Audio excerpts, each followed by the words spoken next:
I worked as a neurosurgery resident at Massachusetts General Hospital when I first met them. James and Amanda seemed like the perfect power couple in our department. Both brilliant, dedicated, and apparently in love. I watched them support each other through grueling shifts and celebrate each small victory together. But when the annual performance rankings came out, and Amanda placed 3 spots higher than James, something changed in her. The sparkle of admiration in her eyes transformed into something colder, more calculating. Before I continue this story, let me know where you are watching from, and hit like and subscribe to hear how ambition and betrayal destroyed what everyone thought was an unbreakable bond.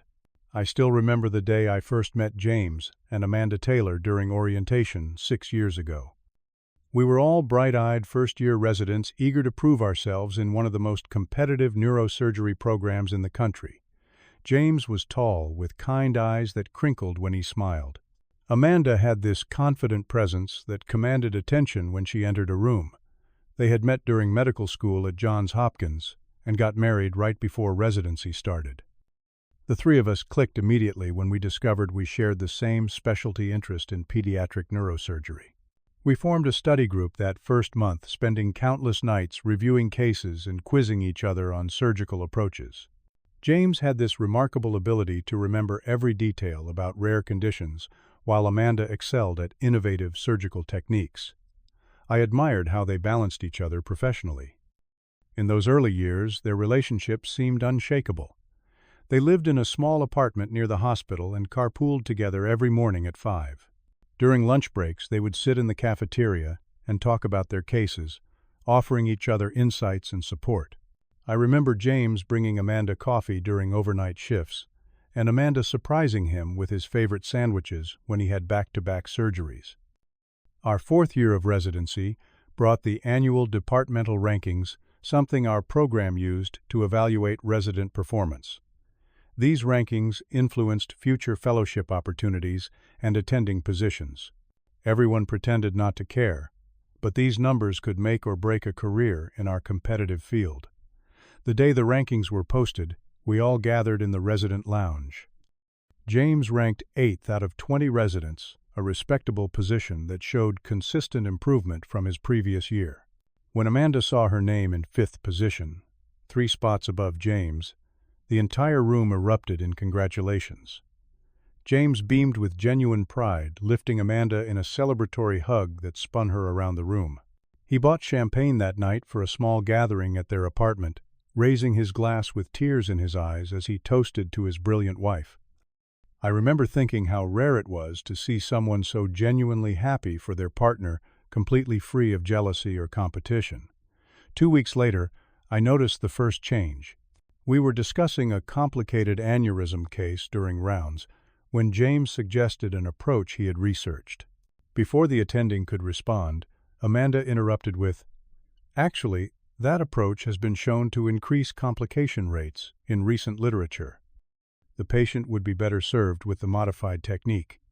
The dismissive tone in her voice was subtle but unmistakable. James blinked in surprise, and I caught the flash of hurt in his eyes before he nodded and stepped back. The attending agreed with Amanda, and as we moved to the next patient, I saw her stand a little taller, not once glancing back at James. Over the next few months, these small moments accumulated. Amanda began spending more time with Dr. Richardson, the department head, and a pioneering figure in our field. She would mention their research discussions during lunch, no longer focusing on her conversations with James. She started staying late for special cases that Dr. Richardson invited her to assist on while James would wait patiently to drive her home. One evening I found James alone in the research library, surrounded by journals. His usual organized approach seemed scattered, and dark circles shadowed his eyes. "Tough case?" I asked, sitting beside him. He rubbed his face. "Not exactly. Amanda and I hardly talk anymore. She comes home excited about cases she worked on with Richardson, but when I try to discuss my patients, she barely listens."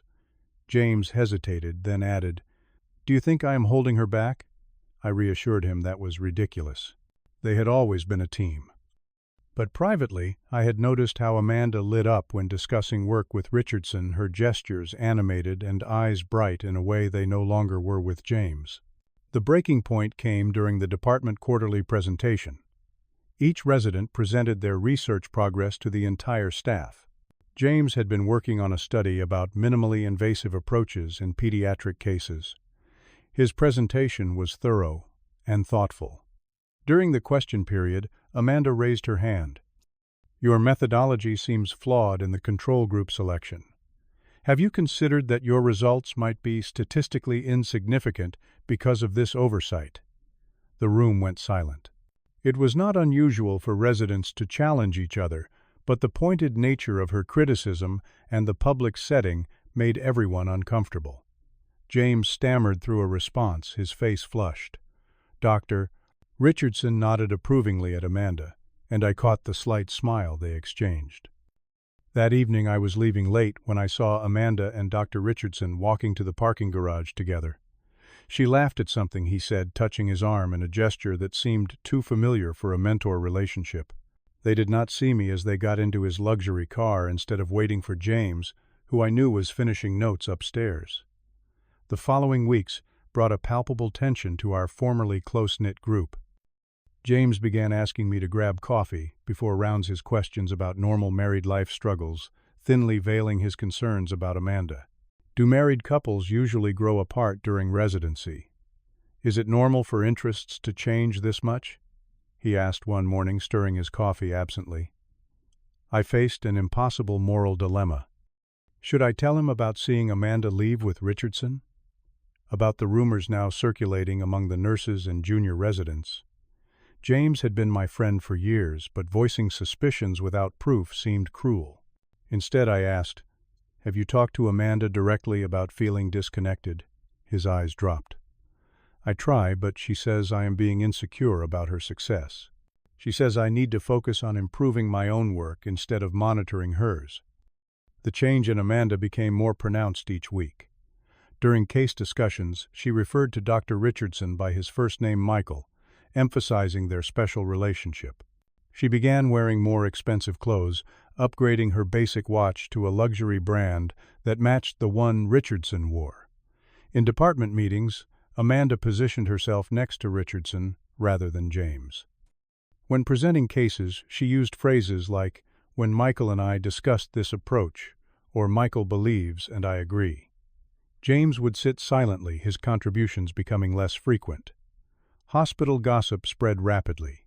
I overheard two scrub nurses whispering about seeing Amanda and Richardson at an expensive restaurant across town. A pharmacy resident mentioned spotting them shopping together at a jewelry store. With each story, I felt increasingly torn about my loyalty to James. The situation worsened when James showed me text messages from Amanda. He had not meant to snoop, but a notification had appeared while her phone charged beside him. The messages from Richardson included phrases like, "Missing your insights tonight," and "When can you get away again?" Hardly professional communication between a department head and resident. Amanda began openly criticizing James in professional settings. During a complex case review, she interrupted his assessment with, "This is exactly the kind of outdated thinking that limits surgical innovation." James looked as though she had physically struck him. His work began suffering noticeably. He missed details during rounds, seemed distracted during surgeries, and his research progress stalled. Our attending physicians started exchanging concerned glances when assigning him cases. His confidence, once quiet but solid, crumbled visibly.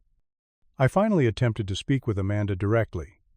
I caught her alone in the research lab one evening and mentioned my concerns about James. Her response chilled me.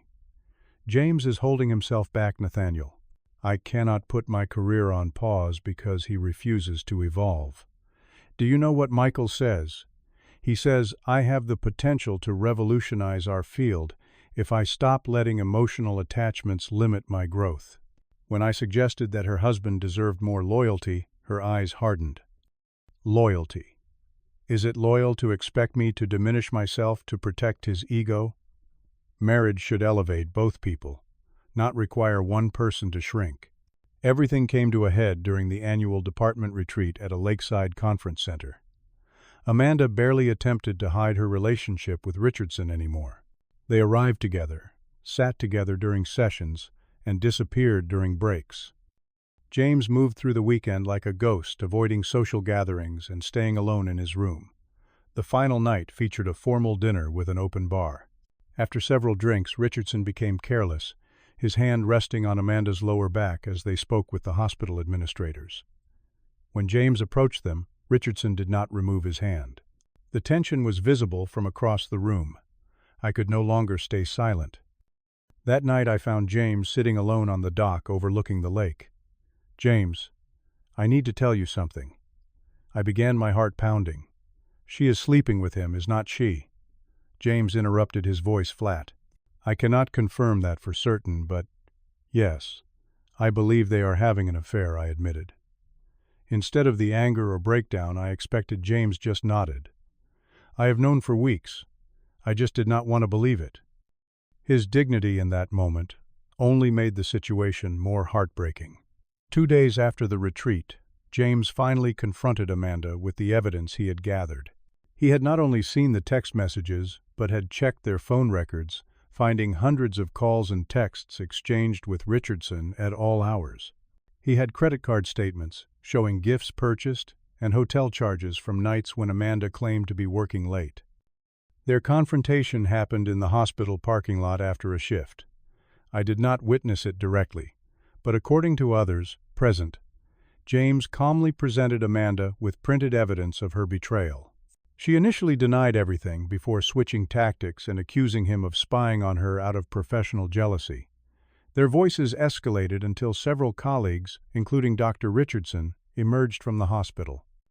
When Richardson attempted to intervene, James simply handed him copies of the same evidence. What followed shocked everyone.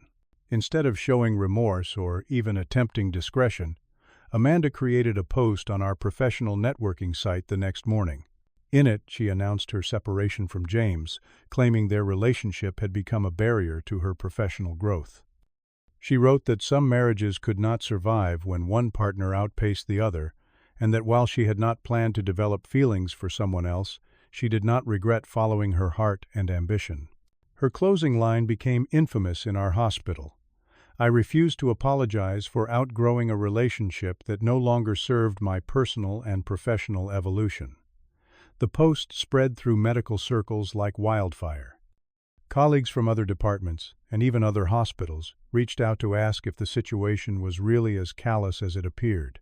Amanda had essentially publicly admitted to and justified her affair, framing her betrayal as some form of empowering self-actualization. James did not come to work for a week after the post. When I visited his apartment, I found him surrounded by packed boxes, his eyes red but dry. "I requested a transfer to Boston Children," he told me, quietly. "Dr. Levinson approved it immediately. I start next month, but your research, your patients," I began. He shook his head. "I cannot stay here, Nate. Not with them parading around like conquering heroes while everyone whispers about me being the inadequate husband who could not keep his wife interested." I had never felt so helpless watching a good person suffer such humiliation. James had done nothing wrong except love someone who valued ambition over loyalty. The department became divided in the aftermath. Many senior physicians, particularly men who had known Richardson for years, maintained professional courtesy but cooled significantly toward Amanda. Younger residents seemed split between those disgusted by the ethical breach and those who secretly admired Amanda for her uncompromising ambition. My own position became complicated. As James' friend, I found myself excluded from certain cases and research opportunities where Amanda or Richardson were involved. Several colleagues warned me about taking sides, suggesting it could damage my career prospects. I realized with disgust how politics could override basic human decency. Amanda herself seemed untouchable in those first months after James left. She moved into a luxury apartment downtown, started driving a new car, and secured the most desirable rotation schedules. Richardson introduced her to his influential colleagues at conferences, positioning her as a rising star in the department. Yet beneath the surface, something was shifting. I noticed how attendings who had once enthusiastically mentored Amanda now maintained a professional distance. Nurses who had previously gone out of their way to assist her now provided only the minimum required support. The administration, initially silent on the scandal, began scrutinizing her research methods and patient outcomes with unprecedented attention to detail. 9 months passed. James had settled into his new position at Boston Children, where his research was flourishing. We spoke regularly, and I could hear the gradual return of confidence in his voice. He had started dating a neuroscience researcher who, according to mutual friends, treated him with the respect and admiration he deserved. Meanwhile, Amanda's position began deteriorating. It started subtly when Richardson was nominated for a prestigious position at Johns Hopkins. He accepted the offer quickly, but did not, as everyone expected, create an opportunity for Amanda to join him. Instead, he began mentoring a brilliant new fellow who had just arrived from Stanford.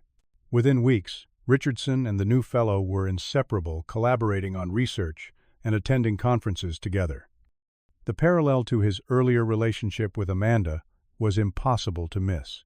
When Richardson officially departed for Baltimore, his goodbye email to the department mentioned several rising stars by name, but conspicuously omitted Amanda. Left without her powerful protector, Amanda began facing the consequences of bridges she had burned. Research collaborations that had been promised fell through.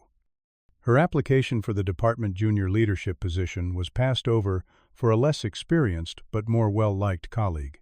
Cases that would have automatically been assigned to someone of her skill level went to others. More damaging were the small clinical mistakes that began accumulating in her record. Nothing catastrophic, but enough to raise concerns. Without James' careful eye to double-check her work or cover for her occasional oversights, her performance reviews noted increasing issues with thoroughness and attention to detail. I encountered Amanda in the doctor's lounge, late one night, 6 months after Richardson left. She looked different, her designer clothes replaced by rumpled scrubs, dark circles prominent under her eyes. When she saw me, she attempted her old confident smile, but it faltered. "How is James doing?" she asked, her voice attempting casualness, but failing. "He is doing very well," I replied, not elaborating further. "That is good," she said, looking down at her coffee. "That is really good." I could have left then, but something made me ask. "And how are you, Amanda?" Her composure cracked. "Everyone hates me here, Nathaniel. I worked so hard to get to the top, and now I feel like I am drowning. Michael barely returns my calls. And when he does, he always has some excuse about why I cannot join his team in Baltimore." For a moment, I almost felt sorry for her. Almost. 2 weeks later, Amanda posted again on the professional network, but this time the tone was dramatically different. She wrote a lengthy reflection about hubris and the price of ambition without ethical boundaries. Without explicitly mentioning James or Richardson, she described making the biggest mistake of her life by betraying someone who had loved her unconditionally to chase what she thought was a greater opportunity. The most painful line read, "I destroyed the most genuine partnership of my life for temporary validation, mistaking attention for respect and ambition for purpose. Success means nothing when you have no one who genuinely celebrates it with you." The post received significantly fewer responses than her previous one. Most colleagues seemed uncomfortable engaging with her public remorse after witnessing her public betrayal. The damage to her reputation could not be undone with a single moment of honesty, however genuine. I heard from mutual friends that Amanda had attempted to contact James several times after her post. He had maintained his distance, responding only once with a brief message, wishing her well, but making it clear that reconciliation was not possible. His quiet dignity in moving forward with his life spoke volumes about his character. 3 months later, James returned to Massachusetts General to present his groundbreaking research at our annual neurosurgery conference. The auditorium was packed as he confidently shared findings that had already garnered attention from the top journals in our field. Amanda sat in the back row watching with an expression that mixed pride, regret, and longing. After the presentation, she approached him in the hallway. I stood nearby, ready to intervene if needed, but their interaction remained brief and civil. She congratulated him on his success. He thanked her politely, and then he turned to greet other colleagues, leaving her standing alone. Later that evening, I found Amanda sitting by herself in the hospital courtyard.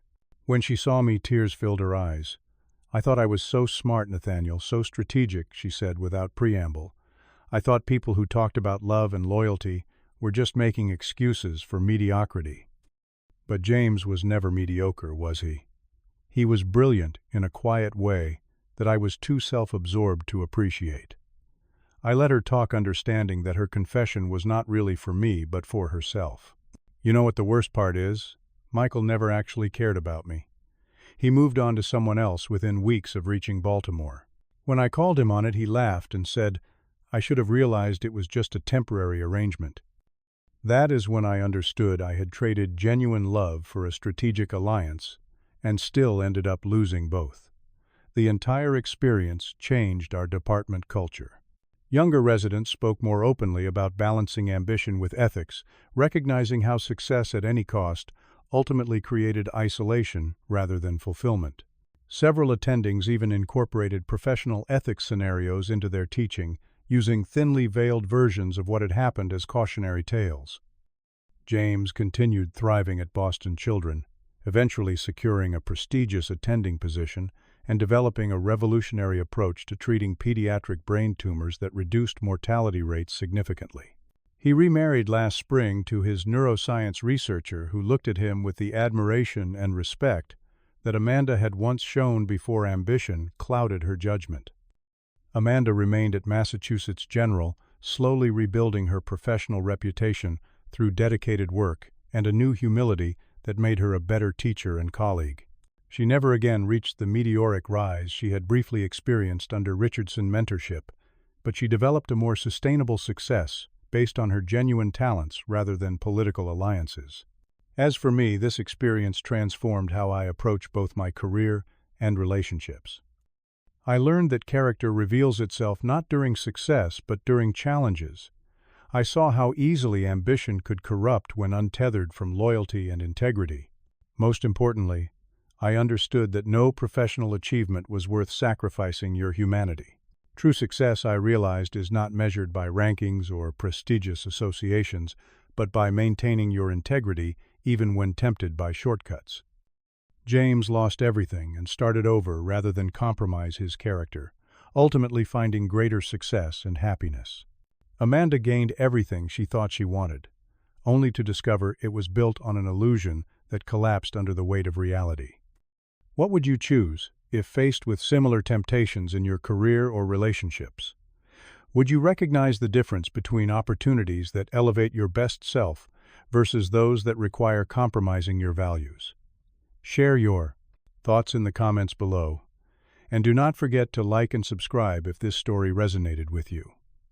Remember, our choices define our character far more than our accomplishments.